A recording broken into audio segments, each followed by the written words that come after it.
Bienvenue dans cette nouvelle édition du Morning News. Au sommaire de l'actualité, l'année 2018 a été marquée par de nouvelles avancées dans le processus de réforme de l'Union africaine. En 2019, l'institution panafricaine est focalisée sur la pérennisation de celle-ci, objectif, efficacité et surtout parvenir à une véritable autonomie financière. Rééquilibrer les cours de l'or noir sur les marchés internationaux, c'est l'objectif que s'est donné l'Angola. Afin d'y parvenir, le pays devra réduire sa production de pétrole. Et puis, belle perspective de croissance pour le Rwanda. Une croissance de 7,8% est attendue en 2019. Le développement du secteur industriel serait l'un des piliers de cette croissance économique. L'année 2019 est un carrefour crucial pour l'Union africaine. En effet, il faudra rendre effectives et pérenniser les réformes proposées par le président rwandais Paul Kagame durant son mandat à la tête de l'institution. En novembre 2018, de nombreuses résolutions ont été prises lors d'un sommet extraordinaire. L'organisation panafricaine parviendra-t-elle à atteindre l'efficacité et l'autonomie financière recherchée? Siamlo Victor Aseji. 2019 est sans doute une année de défi pour l'Union africaine qui veut tendre vers sa réforme complète. Lors du sommet extraordinaire de novembre 2018, des résolutions ont été prises, entre autres le changement dans le mode d'élection du président de la Commission soumis à une présélection plus rigoureuse dès janvier 2021 et la réduction du nombre de commissions. Il y a quand même eu parmi les membres de l'Union africaine des personnes qui étaient opposées aux propositions formulées du chef de l'État rwandais Paul Kagame. Ceci étant, ça fait déjà un moment que l'on reproche à l'Union africaine le fait que ce soit quasiment une coquille vide dans le sens où il faut des financements. En 2019, l'institution panafricaine devra aussi concrétiser le projet de son autonomie financière. Des résultats sont attendus au niveau du Fonds pour la paix, financé par les revenus d'une taxe à l'importation de 0,2%, fonds en faveur duquel un régime de sanctions a été instauré. Peut-être que ça va faire quelque chose. Pour ça, il faut que chaque État africain confère à cette Union africaine tout le respect, lui confère ce droit, mais pour qu'on parle de droit, etc., il faut aussi que chacun contribue. Mais est-ce que cette taxe-là, qui a été mise en place, sera suffisante? Point d'interrogation. Il y a des membres de l'Union africaine qui ne contribuent pas. Les discussions sur d'autres réformes majeures qui divisent les 55 États membres devront également se poursuivre. Il s'agit notamment de la proposition de renforcer l'autorité du président de la Commission et de la ratification par tous du protocole de la zone de libre-échange continentale.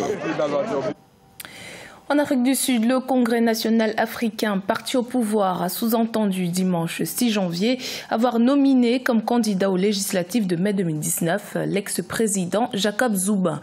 Cependant, l'ANC a convenu que ces candidats aux législatives ne doivent pas avoir fait preuve d'indiscipline ou avoir été impliqués dans des affaires de corruption.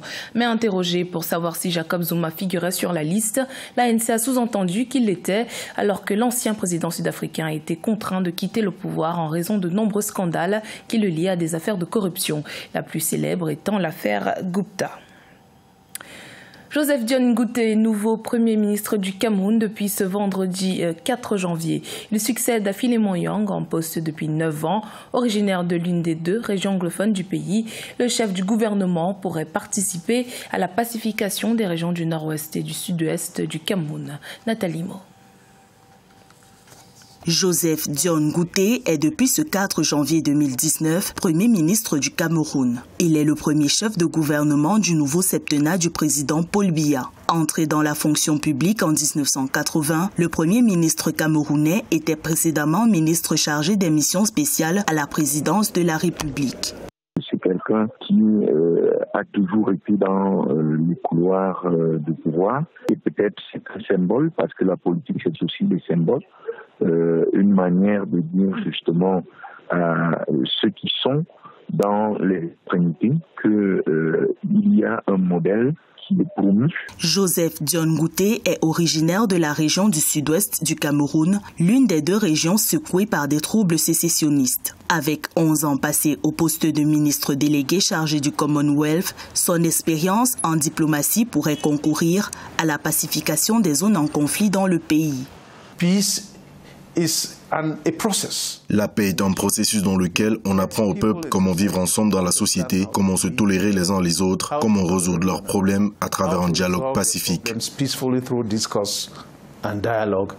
Le professeur d'université Joseph Tion-Gouté remplace Philémon Yang à la tête du gouvernement camerounais. Il a été nommé à la tête d'une équipe ministérielle composée de 36 membres, dont 8 font leur entrée dans le gouvernement. Dans l'actualité également, nouvelle manifestation au Soudan. Des soutiens du président soudanais Omar el-Béchir prévoient de tenir mercredi 9 janvier un rassemblement pro-régime dans la capitale Khartoum. Ce en réponse à la manifestation antigouvernementale menée ce dimanche 6 janvier et qui a été interrompue par les forces de l'ordre. Depuis le 19 décembre 2018, le pays est secoué par un mouvement de contestation déclenché par la hausse du prix du pain et la situation économique critique du pays. L'Angola mise sur une réduction de la production pétrolière avec pour objectif 47 000 barils par jour pour une durée de 6 mois. Le pays espère ainsi une hausse des cours mondiaux et à terme parvenir à équilibrer les cours de l'or noir sur les marchés internationaux. Ange Nomenio. L'Angola s'apprête à vivre une période de grande mutation dans sa filière pétrole. Avec une production initiale de 1,5 million de barils, le pays a décidé de réduire sa production de 47 000 barils par jour pour espérer impacter les marchés internationaux. Cette initiative entre dans le cadre d'une mesure prise par les pays membres de l'OPEP, Organisation des pays exportateurs de pétrole, qui est de réduire l'offre mondiale de 1,2 million de barils par jour pour une durée de 6 mois. Cette approche engagée par les pays de l'OPEP peut bénéficier à l'Angola. C'est-à-dire que l'Angola n'aura plus forcément besoin de produire davantage pour gagner autant. Et bien entendu, s'ils parviennent à recueillir un peu plus d'argent, ça permet à l'État de faire face à ses engagements. La mesure prise par l'Organisation des pays exportateurs de pétrole vise à rééquilibrer les cours de l'or noir sur les marchés internationaux.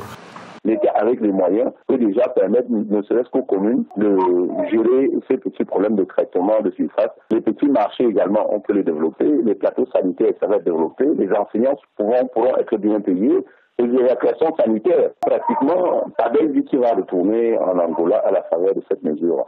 Pour combler la baisse des cours du pétrole, l'État angolais avait déjà engagé un certain nombre de réformes. Environ 5 milliards de dollars ont été alloués à des projets du secteur privé à haut potentiel de substitution des importations et de promotion des exportations, notamment dans la production alimentaire, la pêche et l'agro-industrie.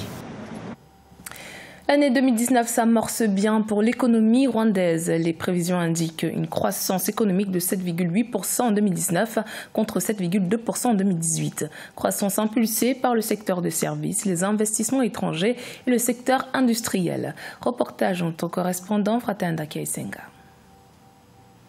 En juin 2018, le Fonds monétaire international a maintenu les prévisions de croissance économique du Rwanda à 7,2% contre 6,1% en 2017. Selon l'agence de consultance PwC, les prévisions de croissance économique en 2019 sont de 7,8% avec comme pilier les secteurs des services et de l'industrie.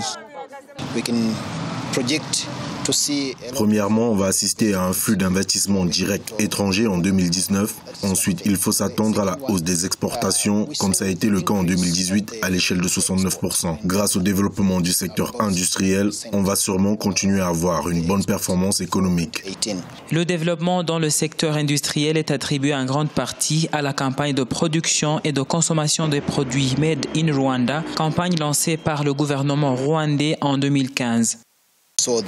C'est clair que la croissance économique pour 2018 va surpasser les projections de 7,2%. Cela veut dire qu'il faut s'attendre à une baisse en 2019. Lorsqu'on commence avec un chiffre trop élevé, cela demande beaucoup trop d'efforts pour le maintenir. Et sincèrement, je pense que la croissance en 2019 sera en dessous de 7%.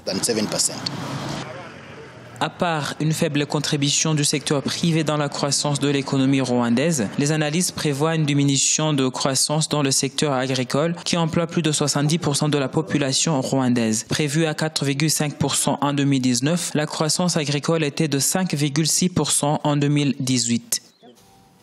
C'était le journal de la rédaction. Merci de votre fidélité. Dans un instant, une nouvelle édition de l'actualité sur Africa 24.